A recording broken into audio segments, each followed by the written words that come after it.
right, so my next question to Madhavi, you kind of answered this a little bit already, but I want to know, when do you know a student is ready to make that debut? I mean, I think one of you have mentioned that there's like a certain curriculum and there's that progression of learning from the very first dance all the way to the last one.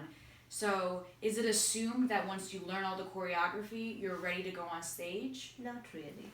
Once you need to, that's the first and foremost thing, that you need to finish your margam. Once you are done with the margam, teacher also looks for certain qualities in a dancer, that how committed, how dedicated, how focused, how organized the person is. If she shows up for all the practices. Also, Bharatanatyam itself, I mean, it's in the name. It has 3 different elements that one needs to know and master before you actually can dance properly. One, Bha is for Bhava, which is the emotion. Bharatanatyam is a lot of storytelling also. So one needs to be able to convey the story with the facial expressions, with the hand gestures and body movements, right? So that's one part. She must know the rhythm very well to be able to dance properly. And also, teacher sees if she's capable of dancing for 2 to 3 hours or not, right? So that is also a very important factor. So combining all these 3 things, first of all, she has to finish. Then, she should be able to emote all the different, in Bharatanatyam we have 9 different emotions that we talk about. She should be able to do all that. And she should have the physical strength to carry the solo performance for 2 to 3 hours. Okay. So, and teacher knows and the student knows. Right. Well, you spend so much time with your students that you just see that. Yeah. It's something obvious. Okay. So what I would love to know, and we talked about this for a second, they had to memorize 3 hours worth of choreography. And I just need to know how. Just give me tips. Tell me how you figured this out. So I think the cool thing about Bharatanatyam is, one thing is that a lot of the dances kind of follow a pattern. So even if you have to remember all these different steps, a lot of them kind of happen in a pattern of, like, whether it's like a mathematical pattern where there's this number of jatis and it happens and it like either increases in number of steps or speed of it, like, because it follows a specific pattern, you can kind of organize it in your mind into like, this part comes before this every time, and even though this middle part, like if you think of a song, like the verse might be different but then the chorus comes again. So it's kind of like that, where you can kind of keep coming back to whatever that pattern is, and it really helps in organizing the order of steps. And the other cool thing, like Auntie mentioned, is a lot of Bharatanatyam is storytelling.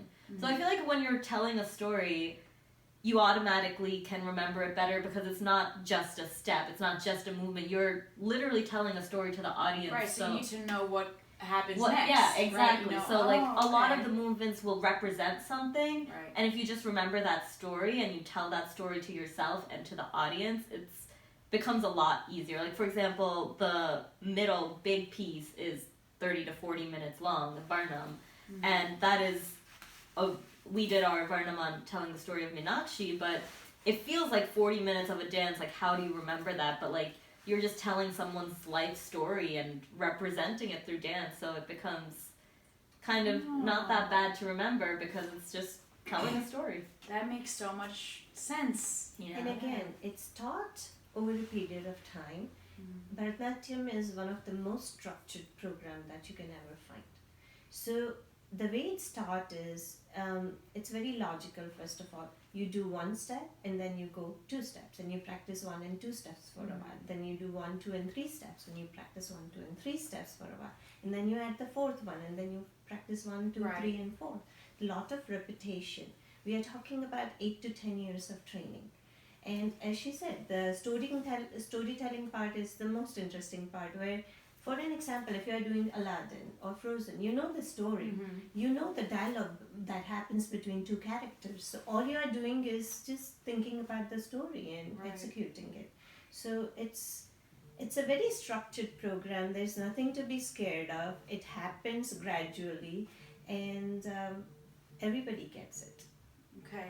All right. Great. Yeah. So personally, I had a little more trouble with this, like remembering than she did. And for me, one of the things that I tried was like I had to just listen to it over and over again and write stuff down. And, Ooh. Okay. And which were things that Auntie told me that I should try doing, and that helped a lot, especially towards the end when things we were learning more. We had a lot more to remember from the past. And I had all this other stuff going on. Like Right. for me, it was easier to, when I was driving to work, I would just listen, and Right.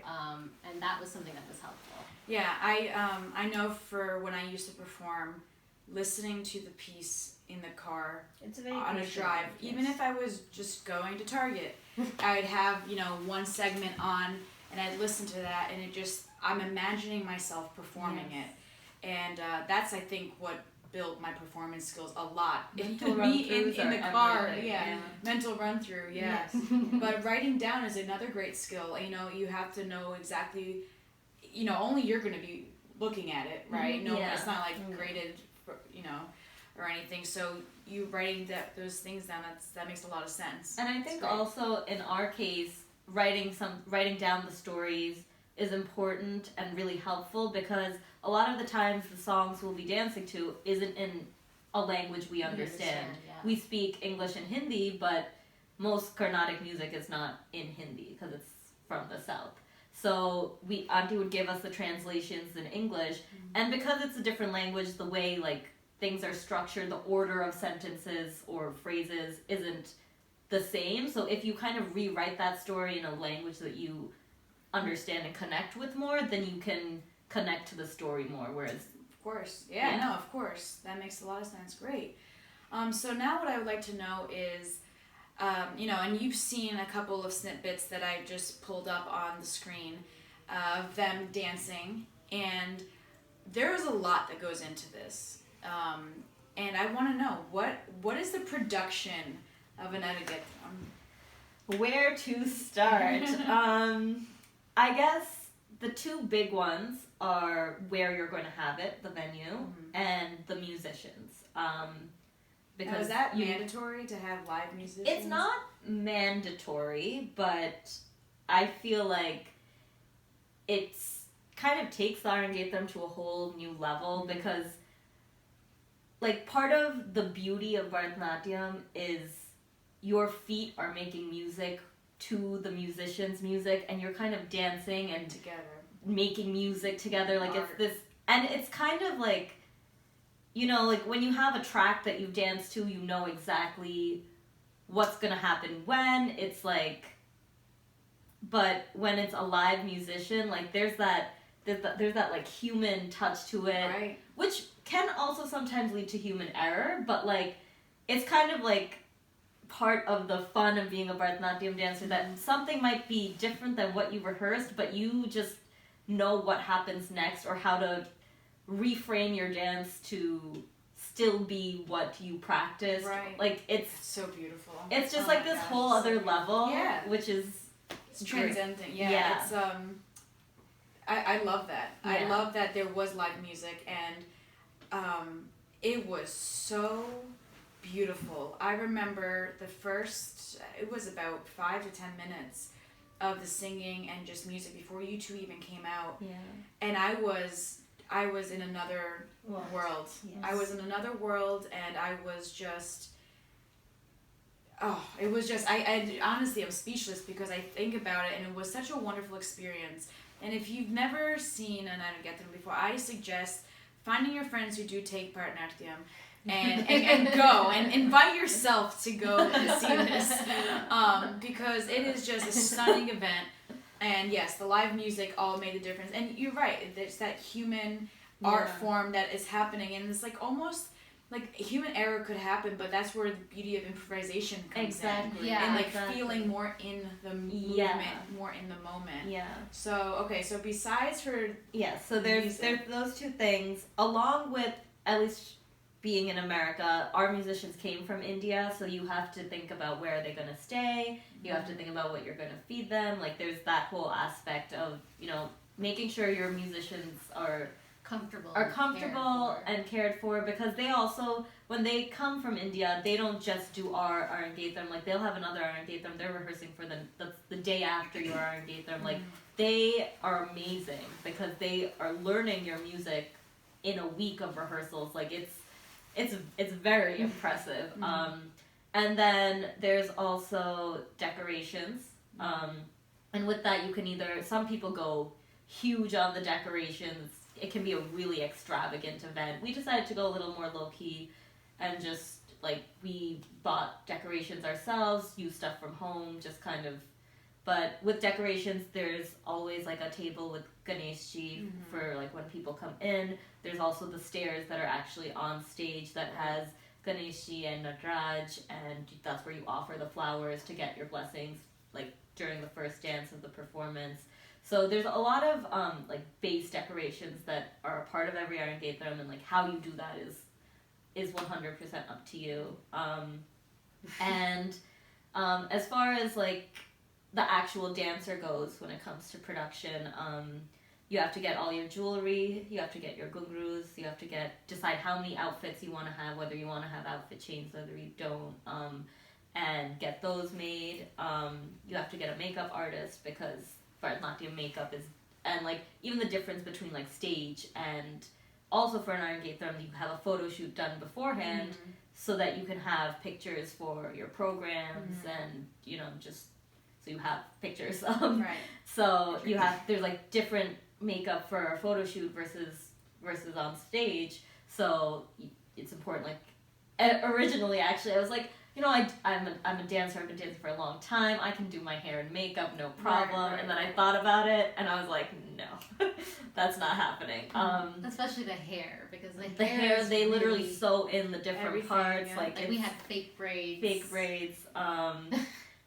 Then there's the MC who's gonna, you know, and like finding a good MC who can like eloquently, also like being in America, we have a diverse audience. It's not all people who understand the concepts or like the stories that we're telling. So you need to find someone who can translate symbols that people may not understand into something that the audience can connect to and relate to while they're in the audience watching. She was wonderful. She was so, the way she spoke was so calming, and I understood everything she was saying. I was like, oh, so that's what's about to happen, you know? it was great. It was like she gave a nice paraphrase of what was about to happen, and it helped me for sure. So. And then there's also, of course, day of photography and videography. Finding someone who has done this before for a dance, because like just videographing anything like a movie, or it's very different from a live dance performance, because you need to know what a dancer is going to do next. Like there's a whole like intuition behind being the videographer for a dance event. Am I forgetting anything? I think food, but that's pretty. That's like any big event. Programs. Your guests, cards, like basically the basic of any event with like programs and this dance aspect. Yeah, and then set up and take down, which was important for us. It's kind of like a wedding. Yeah. I considered it to be I'm my thinking wedding. about that. I'm thinking like this sounds like, you know, a big formal event, like at you know, at a banquet hall or something. Basically. That's what I'm thinking of. So basically, traditionally in India, it's not like that. It has become very commercial here. For many people, it's a way to show, you know, that they can afford to do something like that. Whereas it's supposed to be very humbling experience for both the family and the dancer and people who are coming to watch. So in India, it's not, now India also it's changing, so I cannot say that, but traditionally the way it's supposed to be done, or it was happening, was Arangetram was just one step forward, where they would have the dancer go on the stage most of the time in the temple. They would dance their first solo, in front of the god, where they would invite few relatives and few people who would understand what the girl has gone through, and given her best in those years.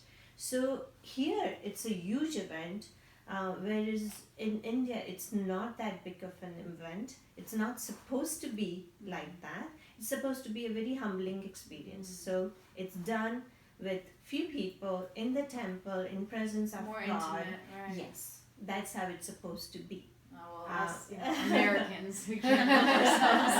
Everything's bigger.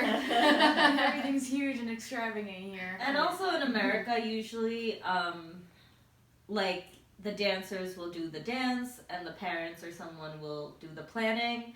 And in our case, I was dancing and planning, and I reached a point where I was like, I wish I was in India just doing this at a temple with a few of my close friends, because this is like too much for me to think about. Like, learning a 3-hour dance on its own isn't that bad. Planning a huge event on its own isn't that bad. If you put the two together, then yeah, of course. Yeah. I can imagine, like, mentally so fatigued. And then, I have a question about that afterwards. I mean, do you want to talk anything else about Arangetram? Anything you want to mention? Also, Arangetram is really widely misunderstood.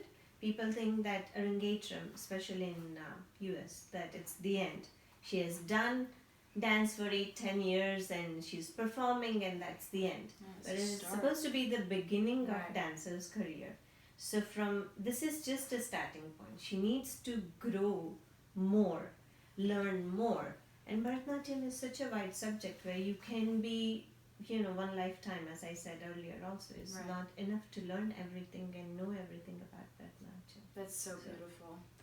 It's also kind of intimidating, if you think about, you guys are, the experts that I know, and to think I don't have enough time to learn all of it. It's almost like scary. I don't know. That's a feeling I feel all the time. It's a wonderful feeling. Don't take it negatively, because you can still keep learning. Nothing gets old. Oh, absolutely. So you can be 80 years old and still learn more about Bharatanatyam. That's beautiful.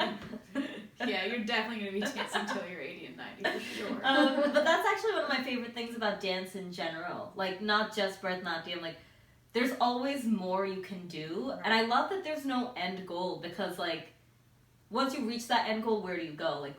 Like even in ballet, for example, like, you can do a triple pirouette, that's cool, but can you do, like, a quadruple pirouette? Like, there's always that next level you can take it to, which means there's always, like, something to look forward to, something to work towards. It's not, like, just, like, a checklist, like, I checked it off. It's not stagnant. It's never stagnant. Yeah, and it keeps going. That's what I love about dance. I love that. It's great. Hi everybody, I hope you enjoyed watching part 2 of this interview with Anjali, Geatali and their guru Madhavi. Make sure to stay tuned for part 3, which will be coming out next week, and that's where you'll learn about where these ladies are right now in the dance community. Thank you so much for supporting Dancers Feed. I hope you enjoyed this video. If you did, don't forget to give it a thumbs up. And with that being said, I'll see you next time. Bye, dancers.